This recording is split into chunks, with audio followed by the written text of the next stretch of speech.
Hey future nurses, welcome back to Smart Scrubs. Today we are diving into sodium-potassium pump, the powerhouse behind action potentials that makes your nerves and heart tick. Think of it as the bouncer of the cell, kicking out 3 sodium and letting in 2 potassium to set up those nerve signals. We'll break it down with fun analogics, mnemonics, and NCLEX tips to crush those cardiac and neuro questions. This connects right to electrolyte video. Grab our free sodium potassium pump cheat sheet in description. Hit that subscribe button and comment your biggest NCLEX struggle below. Let's get pumping.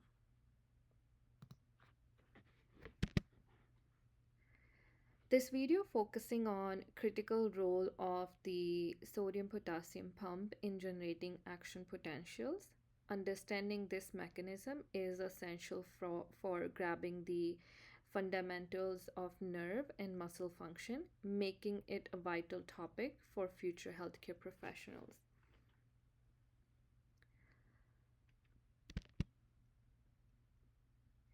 Why the sodium potassium pump matters?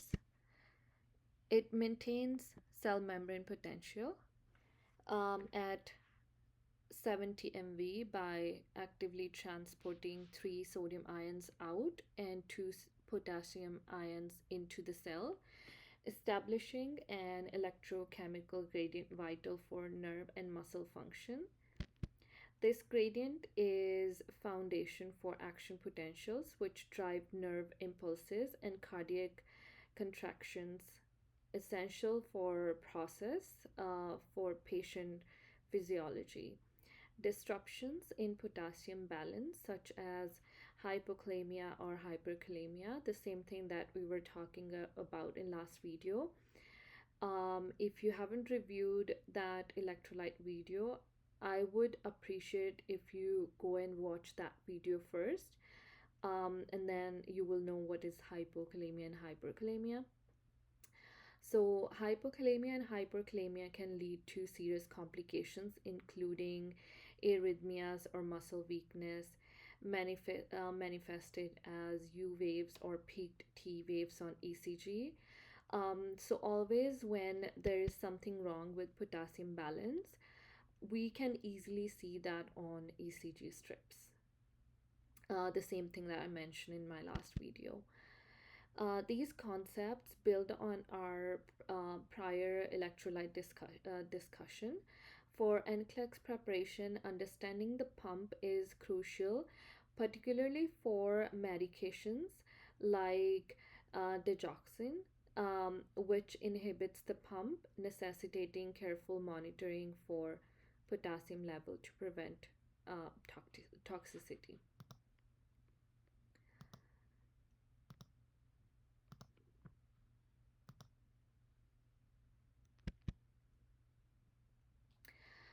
This enzyme, sodium-potassium ATPase, is embedded in the cell membrane and actively transports 3 sodium ions out and 2 potassium ions into the cell, as I mentioned before, powered by one ATP molecule.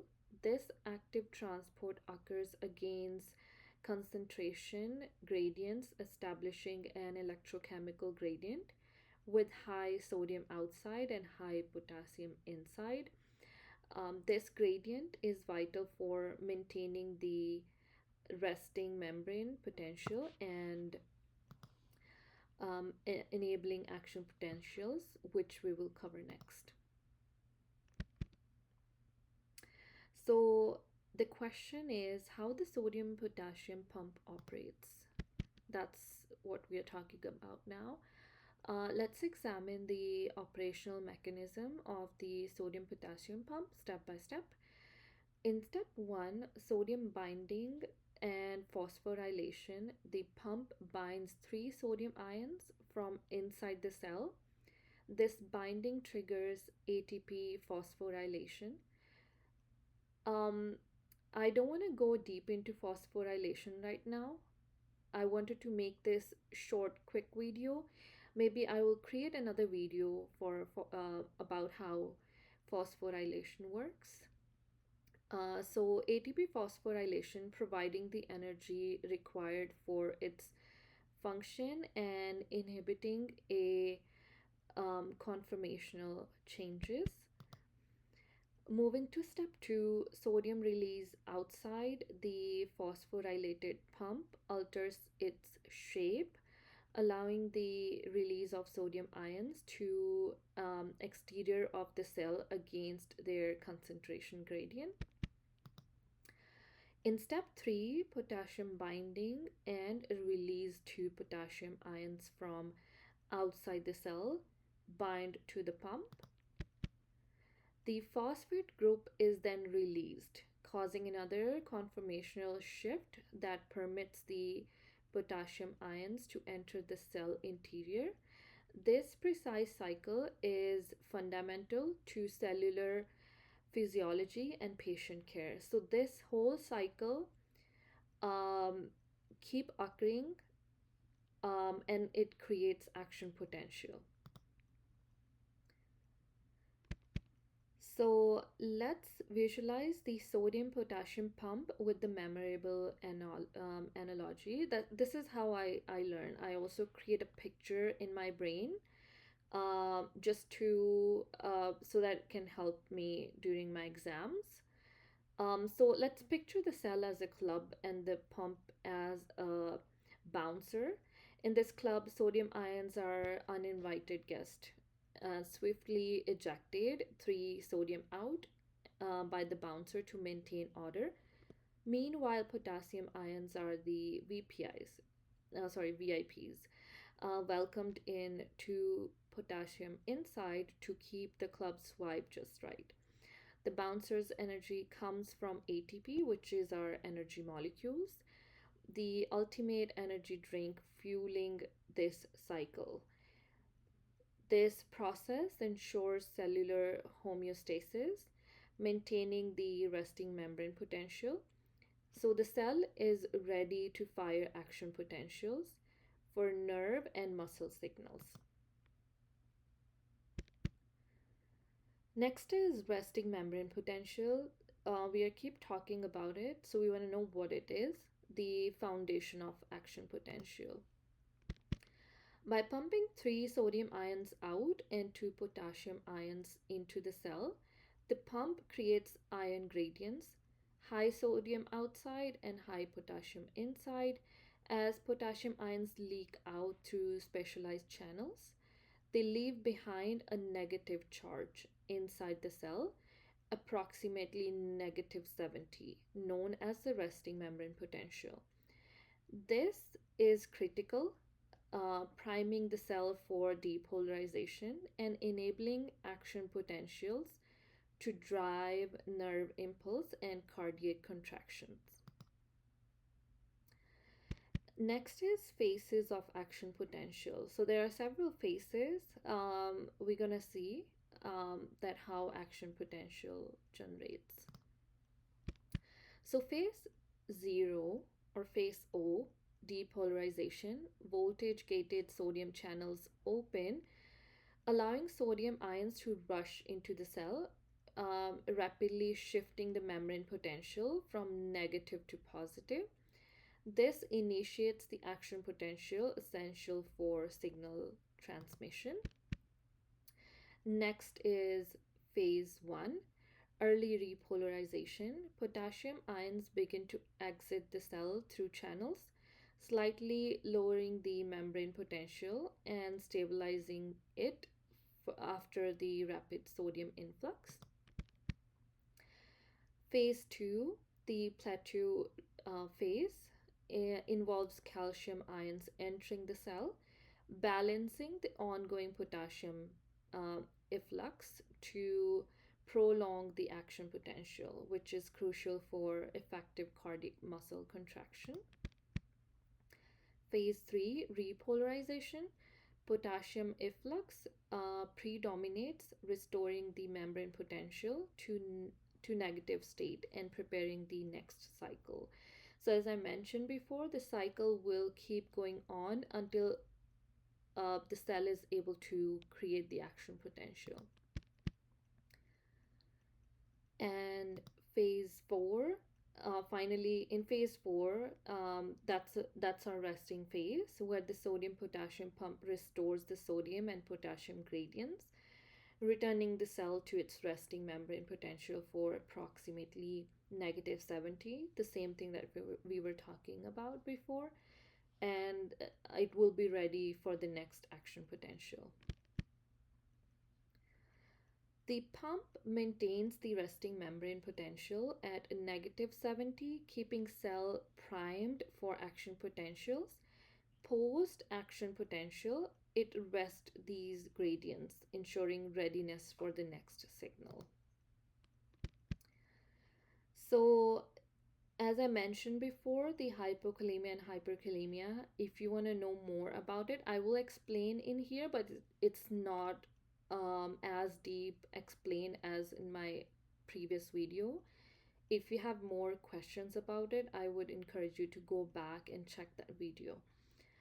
In hypokalemia, low potassium level impairs the pump's function, reducing its ability to maintain ion gradient. This leads to prolonged repolarization in cardiac cells, visible on ECG as U waves, signaling a risk of arrhythmias that requires vigilant monitoring and potassium supplementation. So, if there is something wrong with potassium, if I want to put this in simple language, potassium is very important for cardiac function. If there is something wrong with potassium level, if it's up or down, that will affect our cardiac function. And we can easily see that on ECG, as I mentioned before. On hyperkalemia side, with elevated potassium level, disrupts the pump, causing membrane overexcited. This can manifest as peaked T waves on ECG, increasing the risk of dangerous cardiac arrhythmias. These imbalances highlight the pump's critical role in maintaining electrolyte balance and normal cardiac function, a key focus for patient care. So, summary of key points. Um, Same thing, I'm going to repeat just a quick summary how the sodium potassium pump works. It maintains cell membrane potential, which is vital for the proper functioning of nerves and muscles. It ensures that nerve impulses and heart contractions occur efficiently by generating action potentials. The active transport process of the sodium potassium pump involves the pumping of 3 sodium ions out of the cell and 2 potassium ions into the cell for each molecule of ATP consumed. This cycle is crucial for creating and maintaining the electrochemical gradients necessary for action potentials. Nursing students must grasp the sodium potassium pump's function as it relates to numerous critical conditions, um, clinical conditions, and of course, critical conditions and pharmacological treatments. A solid understanding of this pump can inform patient care practice and medication administration, especially concerning drugs that affect its activity, like digoxin. Enhancing understanding to visuals. I would. There are some graphics on this video as well, but I would encourage you to go and check some more visuals on internet. There are so many good diagrams that I wasn't able to include on these slides because there's a lot of different kinds of diagrams available. You need to go and check to know which one is suitable for your understanding.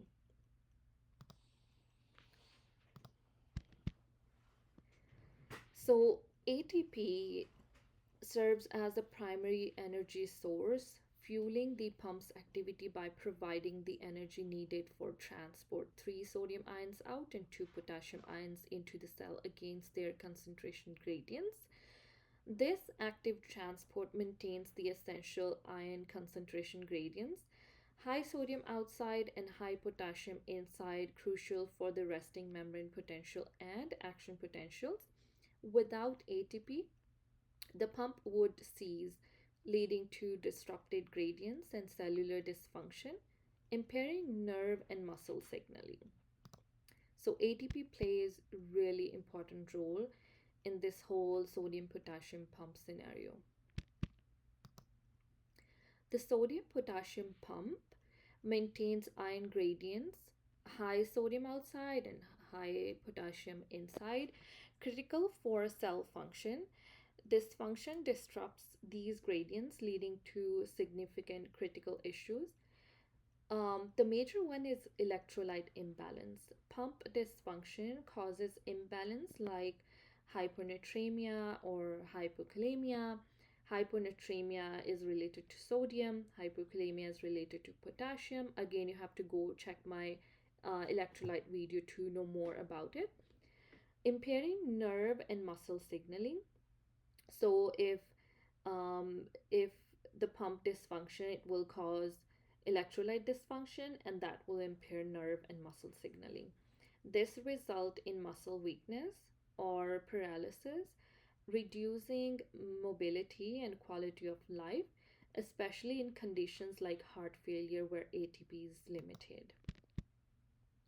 Arrhythmias and heart failure. In heart failure, reduced pump activity increases intracellular sodium, reversing the sodium and calcium exchanger and raising the calcium levels. This prolongs action potentials, causing arrhythmias, which is ventricular tachycardia, and worsening heart failure by impairing contractions. Monitoring potassium is critical to manage these risks. Complications in chronic conditions. Chronic pump dysfunction seen in disease like hypertension or renal failure, which disrupts ion balance. Um, just to give you an idea, if there's something wrong with our kidneys, like if someone is suffering from CKD, that will really affect their iron levels in their body, like electrolyte level, because kidney plays really important role in filtering electrolytes. So this will contribute in high blood pressure and kidney issues. Nurses must anticipate these complications and intervene early with electrolyte management and monitoring. Like if there is high level of potassium or low level of sodium, or there is up and down in electrolyte level, we actually have to administer electrolyte from outside if they have low electrolyte. So that's nurse's job. They have to keep an eye on their electrolyte level to manage and monitor. So let's explore digoxin's effect and risk related to sodium potassium pump. Digoxin inhibits the pump, increasing intracellular sodium levels, which activates the sodium calcium exchanger to bring more calcium into the cell. This boost in calcium enhances cardiac contractility, improving heart function in condition like heart failure and atrial fibrillation, which is AFib. However, this inhibits carrier risk. Elevated intracellular calcium can prolong action potential, leading to altered cardiac electrical activity and serious arrhythmias. For NCLEX, know that nurses must monitor digoxin patient closely for signs of toxicity, such as nausea or irregular rhythms, and check potassium level to ensure safe dosing. This is critical for patient safety. And NCLEX, or even you're in nursing school, we always have to think about patient safety. What is our priority to keep our patients safe? Rhythm, um, for example, if we want to talk about sodium potassium pump in our real life, so real life application, the sodium potassium pump is a protein in cell membrane that moves sodium out of the cell and potassium into the cell. This is what we are keep talking about in this whole video. This helps maintain cell function, nerve signals, muscle contractions, and heart rhythm. Why electrolyte monitoring matters? Because nurses routinely check potassium and sodium levels. Hypokalemia, which is low potassium, can make muscle weak and cause dangerous heart rhythm changes. As I mentioned before, hyperkalemia, high potassium, can also cause arrhythmias and nerve problems. Nursing action is recognize early signs of imbalance, fatigue, muscle weakness, irregular heartbeat. Take timely intervention like potassium replacement, medication adjustment, or monitoring the heart. Impact on patient care would be understanding how the pump works helps nurses make informed treatment decision, prevent complication, and provide safer, more effective care. Thank you for your attention. Your understanding of the sodium potassium pump is crucial for both nursing success and NCLEX preparation. This foundational knowledge will empower you in critical, and keep saying critical, but of course it's critical for patient clinical settings, and enhance your ability to provide optimal patient care. Stay engaged and continue exploring this vital topic. As I mentioned before, if you want to go and check on internet, there are so many visuals or diagrams are available that explains the pump function clearly, and you can go and check for your understanding. And there are so many terms that I mentioned in this video which is related to electrolytes. I have also posted the electrolyte video. You can go and check. Maybe that would be more helpful if you want to know the function of sodium potassium pump. And if you have more questions or recommendations, or if you want me to create another video for a different topic, you can post it in comment. You can share your experiences, or if you have question about nursing, you can post it under my videos. Please like, share, and subscribe, and come back for another video. Thank you so much. Bye.